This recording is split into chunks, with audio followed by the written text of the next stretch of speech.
Ba,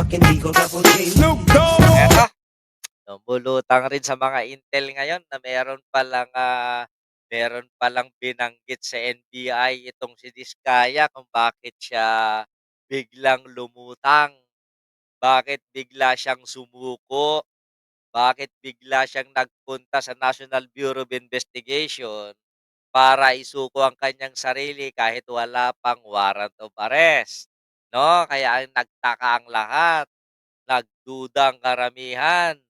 Eh, yun pala, hindi lang ako mag-i-spill out ng ano, ng pangalan dito.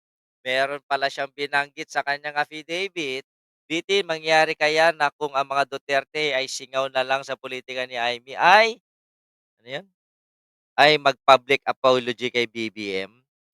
Puwedeng mangyari yun. Puwedeng mangyari. Lalong-lalo na ang politika ngayon sa Pilipinas ay daig pa ang pelikula sa sinema. Yun lang. Meron daw binanggit dun na hindi puwedeng, i-publish na na kaya daw siya sumuko dahil nanganganib daw ang buhay ni Sara Duterte, mula sa pamilya ng isang senador. Hindi ko na babanggitin kung taga saan yung senador na yun at ang kanyang pamilya dahil 'pag binanggit ko, tiyak alam niyo na. Matatandaan na ang mga diskaya ay na-involve sa isang pamilya. Ah, Kaya yun daw ang nagdulot ng pangamba at may mga nagpapahanging na daw na huwag magsalita si Diskaya at huwag magturo kung hindi manganganib ang kanyang pamilya. Pero, kanya-kanyang drama. Sara Diskaya. Bakit ano ba sinabi ko? Sara Duterte? Pero ito, pakinggan natin yung argumento ni Sara Diskaya. Speaking of kulungan, ano po bang nai-imagine ninyo? Na Um, makukulong talaga kayo? Anong nai-imagine ninyo? Siyempre, you don't just think of, ay, hindi ako makukulong kasi nadamay lang ako. Iniisip ko long term din, baka mamaya talagang makulong talaga ako. Ayoko. Ayoko sana. Kasi, as everyone knows, my kids, they all have ADHD. Husband ko nasa Senate. Tapos ako makukulong. Ang hirap. Ang hirap. Hindi ko alam kung paano ang mga anak ko. Hindi ko talaga alam. Sorry. Yung anak nyo ang main concern nyo po, ma'am, of course. Sobra concern ko mga anak ko. Kasi kung ano man ginagawa namin para sa mga anak na. Ibig sabihin yung pagnanakaw ninyo para sa mga anak nyo?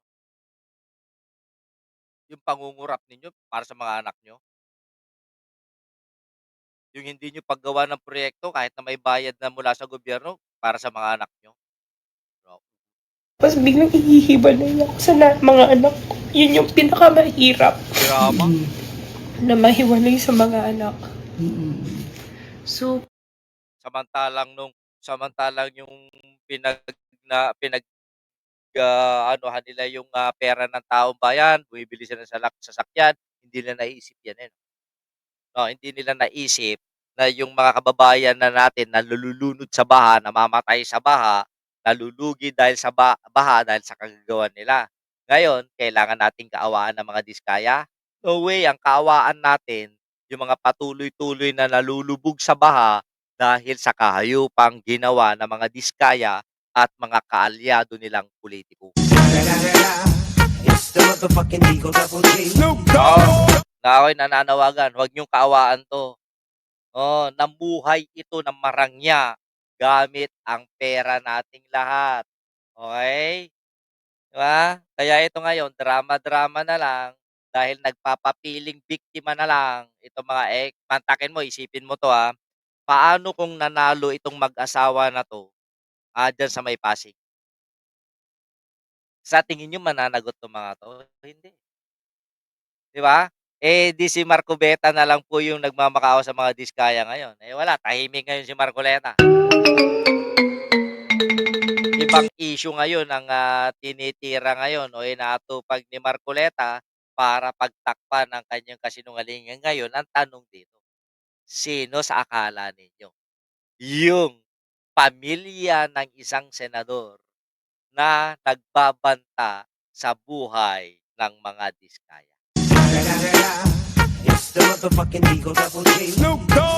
Isa lang naman ang naiisip ko diyan, yung merong background sa patayan, oo, nakasangkot sa mga diskaya, sa mga nagkawalaang proyekto diyan sa may Davao. Kung sino man yun, bahala na kayo mag-isip kung sino. Basta ang sinasabi ko, hindi siya mukhang Pilipino.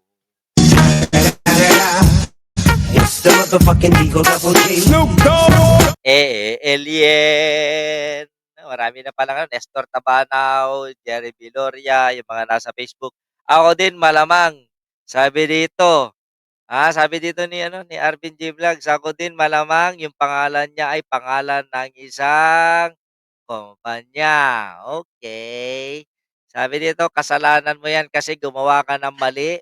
Yan ang parusa sa'yo. Buti ka pa nga. Kulong yan. Buhay ko. Oo nga, no? Buti sila buhay. Yung mga nalunod sa baha, patay. Sabi ni Nick Borromeo, sino si Bongo? Bakit mo pinangalanan si Bongo? Anong meron? Bongo, Bongo, Bongo. Art Dalida, Pamilyang Dotae. Oh, ito yung ano. Ay, boss, shout out sa'yo, boss Art Dalida. Yung ano natin. O eto, korapsyon. Bakit namayagpag ang korapsyon sa DPWH? Tinanong nyo ba kung sino may kagagawan? Bakit patuloy-tuloy na namayagpag? Ang lahat ng sisi ngayon kay BBM. Siya daw ang nagsimula ng korapsyon na yan. O dito tayo.